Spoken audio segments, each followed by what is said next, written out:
Hi this is doctor Mahendra. మనం ఈ వీడియోలో థొరాసిక్ వర్టబ్రే గురించి మాట్లాడుకుందాం. సో థొరాసిక్ వర్టబ్రే ఓవర్వ్యూ చూసుకున్నామంటే టోటల్గా 12 irregular bones thoracic vertebrae from lumbar to cervical to lumbar మధ్యలో ఉండే వచ్చేసి థొరాసిక్ వర్టబ్రే టోటల్గా 12 ఇన్ నెంబర్ ఉంటాయి. అండ్ ఇవన్నీ వచ్చేసి మనకి ఇర్రెగ్యులర్ బోన్స్. సో ఇది ఏ రీజన్లో ఉందని చెప్పుకోవచ్చు అంటే చెస్ట్ రీజన్ ఆఫ్ స్పైన్. మనకి చెస్ట్ రీజన్లో దీంతో పాటే రిబ్స్ అండ్ స్టెర్నమ్ కూడా ఉంటాయి అన్నమాట. అండ్ ఫంక్షన్ చూసుకున్నామంటే it protects the spinal cord. So protection and దీని తర్వాత అలాంగ్ విత్ స్పైనల్ కార్డ్ మనకి ఎక్స్టర్నల్ సపోర్ట్ ఏది అంటే thoracic vertebrae plus ribs plus sternum. ఈ మొత్తం రీజన్ వచ్చేసి హార్ట్ అండ్ లంగ్స్కి సపోర్ట్ ఇస్తుంది అనమాట. దీన్ని ఫాలో అవుతూ నెక్స్ట్ ఇంకా మనకి upper body weight and structural stability కూడా ఉంటుంది. So upper body weight support and the same time structural stability. So ఈ పాయింట్ కూడా చాలా ఇంపార్టెంట్, ఎందుకంటే సపోర్ట్ బాడీ వెయిట్ మనకి లోయర్ బాడీ రీజన్లో లంబార్ వస్తుంది, లంబార్ వర్టబ్రే. అప్పర్ బాడీ వెయిట్కి వచ్చేసి థొరాసిక్ వర్టబ్రే ఉంటుంది. అండ్ స్ట్రక్చరల్ స్టెబిలిటీ ఎందుకనంటే హార్ట్ అండ్ లంగ్స్ ఈ రీజన్లోనే ఉంటాయి కాబట్టి. అండ్ మూమెంట్ వచ్చేసి it's a limited movement compare to lumbar and cervical వర్టబ్రే. మనం లంబార్ తోటి సర్వైకల్ వర్టబ్రేతో కంపేర్ చేసుకుంటే చాలా లిమిటెడ్ మూమెంట్ ఉంటుంది అనమాట. సర్వైకల్ మనకి నెక్ రొటేషన్ ఉంటుంది, ఎవ్రీథింగ్ ఫ్లెక్స్ ఆన్ ఉంటుంది, లంబార్ ఉంటుంది. బట్ ఇది ఎందుకు ఉంటుందంటే due to the ribs. So ribs ఏం చేస్తాయంటే మూమెంట్ని రిస్ట్రిక్ట్ చేస్తాయి, అంటే కొంచెం తగ్గిస్తాయి అనమాట. It restricts the movement of the thoracic vertebrae. Next దీని తర్వాత మనం అనటమికల్ పాయింట్స్ చూసుకున్నామంటే so structure of the ribs structure of thoracic vertebrae చూసుకున్నామంటే కంపేర్ టు అదర్ వర్టబ్రే మనకి ఇక్కడ ఫ్యాసెట్ జాయింట్స్ ఎక్కువ ఉంటాయి అనమాట. నా ఫస్ట్ మనం దేనికి వెళ్దామంటే vertebral body. So vertebral body is the weight bearing portion of the vertebrae. So thoracic వర్టబ్రేలో మనకి వర్టిబ్రల్ బాడీ కొంచెం కంపేర్ టు సర్వైకల్ వర్టబ్రే పెద్దగా ఉంటుంది అండ్ లంబార్ కన్నా చిన్నగా ఉంటుంది. ఓకే, లంబార్ కన్నా చిన్నగా, సర్వైకల్ కన్నా పెద్దగా ఉంటుంది.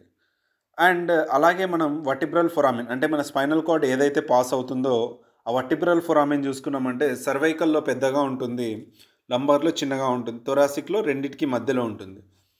సో లంబార్ కన్నా పెద్దగా, సర్వైకల్ కన్నా చిన్నగా, ఏది thoracic vertebral foramen. So foramen అంటే nothing but passage. Foramen is nothing but is a passage. మనకి ఇక్కడ ట్రాన్స్ఫర్స్ ఫొరామిన్ ఉండదు, ఎందుకంటే మనకి సర్వైకల్ వర్టబ్రేలో ట్రాన్స్ఫర్స్ ఫొరామిన్ ఉంటుంది. బట్ ఇక్కడ మాత్రం there is no transverse foramen. Next spinous process వచ్చేసి ఇది మనకి ఇక్కడ సుపీరియర్ వ్యూలో ఎలా ఉంటుంది, లాటరల్ వ్యూలో చూసామంటే లాంగ్ అండ్ పాయింటెడ్, పొడుగ్గా ఉంటుంది, కిందికి బెండ్ అయి ఉంటుంది అనమాట, డౌన్వర్డ్స్.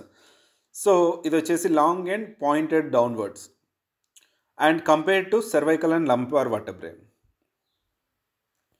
అండ్ దీన్ని ఫాలో అవుతూ నెక్స్ట్ మనకి next portion of the vertebrae వచ్చేసి lamina. So lamina and pedicle వచ్చేసి మనకి వర్టిబ్రల్ ఫొరామిన్ ఉంటుంది కదా, దాని ఆర్చ్ ఫార్మ్ అవుతుంది ఇక్కడ. దాంట్లో ఏమవుతుందంటే స్పైనల్ కార్డ్ ప్రొటెక్షన్ దీనివల్లనే ఉంటుంది. దానివల్ల లామినా అండ్ పెడికిల్ వచ్చేసి లాటరల్ సైడ్ కవర్ అప్ చేస్తుంది, వర్టిబ్రల్ బాడీని ట్రాన్స్ఫర్స్ ప్రాసెస్ని కనెక్ట్ అవుతుంది. దాని తర్వాత మనకి కంప్లీట్ పోస్టీరియర్ రీజన్లో లామినా ఉంటుంది. నా క్వశ్చన్ వచ్చింది అనుకోండి, పెడికిల్ దేన్ని కనెక్ట్ చేస్తుంది అంటే వర్టిబ్రల్ బాడీని, అట్ ద సేమ్ టైం లామినాని. So it connects the lamina and vertebral body and forms a posterior arch around the spinal cord. Vertebral foramen form అవుతుంది. So this is the posterior arch of the vertebral arch. Next దీని తర్వాత మనకి వచ్చేది ఏ region అంటే transverse process. So transverse process ఏంటంటే మనకి లాటరల్గా కొంచెం వెనక్కి బెండ్ అయి ఉంటాయి, అంటే బ్యాక్ సైడ్. మనం లాటరల్ వ్యూలో చూసుకున్నామంటే ట్రాన్స్ఫర్స్ ప్రాసెస్ ఇట్లా ఉంటుంది. Okay, so transverse process completely laterally and slightly posterior. మనం అనటమికల్ స్ట్రక్చరల్గా చూసుకున్నామంటే లాటరల్లీ అండ్ స్లైట్లీ పోస్టీరియర్, అంటే కొంచెం వెనక్కి బెండ్ అయి ఉంటుంది. సో దీని తర్వాత మనం ఫ్యాసెట్ జాయింట్స్కి వెళ్దాం. ఫస్ట్ ఫ్యాసెట్ జాయింట్ వచ్చేసి మనకి superior articular facet and inferior articular facet. So అది పైది వచ్చేసి సుపీరియర్ ఆర్టికులర్ ఫ్యాసెట్. మనం సుపీరియర్ వ్యూలో చూసుకుంటే పై పక్క ఇక్కడ ఉంటుంది, ఏది superior articular facet. And next superior articular facet వచ్చేసి మనకి వర్టిబ్రేకి పై రీజన్లో ఉంటుంది. అండ్ కింది రీజన్లో చూసుకుంటే అదే కింది పక్క బోన్ కింది పక్క చూసుకున్నామంటే ఇక్కడ మనకి ఇన్ఫీరియర్ ఆర్టికులర్ ఫ్యాసెట్ ఉంటుంది. So that is inferior articular facet. Now superior articular facet and inferior articular facet రెండు కలిపి ఒక జాయింట్ ఫామ్ అయితే అదే జైగోఫేషియల్ జాయింట్. సో జైగోఫేషియల్ జాయింట్ని మనం ఏమనొచ్చు అంటే ఫ్యాసెట్ జాయింట్ అని కూడా అనొచ్చు అనమాట. So this is the first joint మనం ఏది థొరాసిక్ వర్టెబ్రేలో చూసుకుంటే. అండ్ రిమైనింగ్ మనకి అన్ని వర్టెబ్రేస్లో కూడా మనకి ఫ్యాసెట్ జాయింట్ కామన్ ఉంటాయి అన్నమాట. సో అపార్ట్ ఫ్రమ్ దీస్ దీనికి రెండు ఎక్స్ట్రా జాయింట్స్ ఉంటాయి. మనం దీంట్లో చూసుకుంటే సుపీరియర్ కోస్టల్ ఫ్యాసెట్. కోస్టల్ అంటే మనకి రిబ్స్. నేనేం చేస్తున్నా అంటే ఇక్కడ సుపీరియర్ కోస్టల్ జాయింట్ అయ్యేది ఇక్కడ సుపీరియర్ కోస్టల్ ఫ్యాసెట్ అని రాసుకోవాలి అక్కడ. So superior costal joints with inferior costal facet. So superior costal facet అనేది ఇన్ఫీరియర్ కోస్టల్ ఫ్యాసెట్ తోటి కనెక్ట్ అయినప్పుడు మనకి ఫామ్ అయ్యే జాయింటే కోస్టో వర్టిబ్రల్ జాయింట్. సో ఏదేది మనం ఇక్కడ చూసుకున్నామంటే ఒక rib head. So rib head వచ్చేసి రెండు చోట్ల టచ్ అయి ఉంటుంది వర్టెబ్రేకి. ఫస్ట్ వచ్చేసి సుపీరియర్ కోస్టల్ ఫ్యాసెట్కి ఇన్ఫీరియర్ కోస్టల్ ఫ్యాసెట్కి ఒక చోట అండ్ ట్రాన్స్వర్స్ కోస్టల్ ఫ్యాసెట్కి ఒక చోట. So rib head superior costal ఫ్యాసెట్కి ఇన్ఫీరియర్ కోస్టల్ ఫ్యాసెట్కి మధ్యలో ఉంటుంది.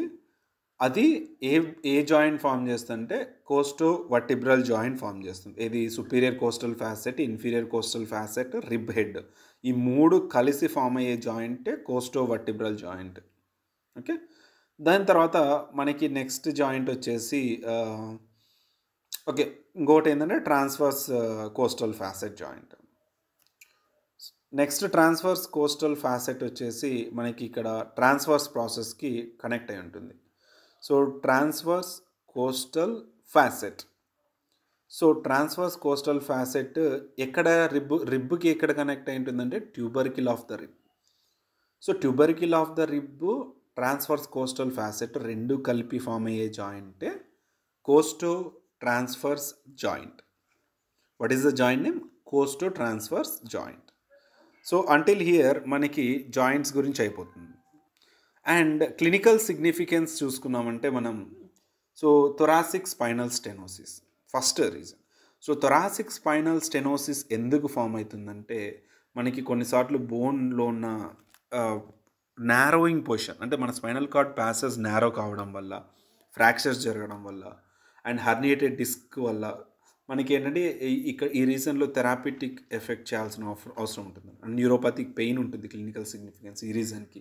అండ్ రిస్ట్రిక్టెడ్ మూమెంట్ ఉంటుంది. సో ఈవెన్ రిస్ట్రిక్టెడ్ మూమెంట్ కూడా ఈ రీజన్లో ఉంటుంది. నౌ నెక్స్ట్ థొరాసిక్ వర్టెబ్రేకి మనం పోస్టీరియర్గా చూసుకుంటే ఇట్లా ఉంటుంది అనమాట. రిబ్స్ వెనకాల మనం ఇక్కడ చూసుకున్నామంటే రిబ్స్ వెనకాల ఏ బోన్ ఉంటుందంటే మనకి ఇక్కడ ఈ బోన్ పేరు వచ్చేసి మనకి షోల్డర్ బోన్ బ్లేడ్ అంటాము. పైన వచ్చేసి క్లావికిల్. స్కాప్యులా వచ్చేసి షోల్డర్ బ్లేడ్ అండ్ క్లావికిల్ వచ్చేసి collar bone and shoulder blade గురించి డిస్కస్ చేద్దాం.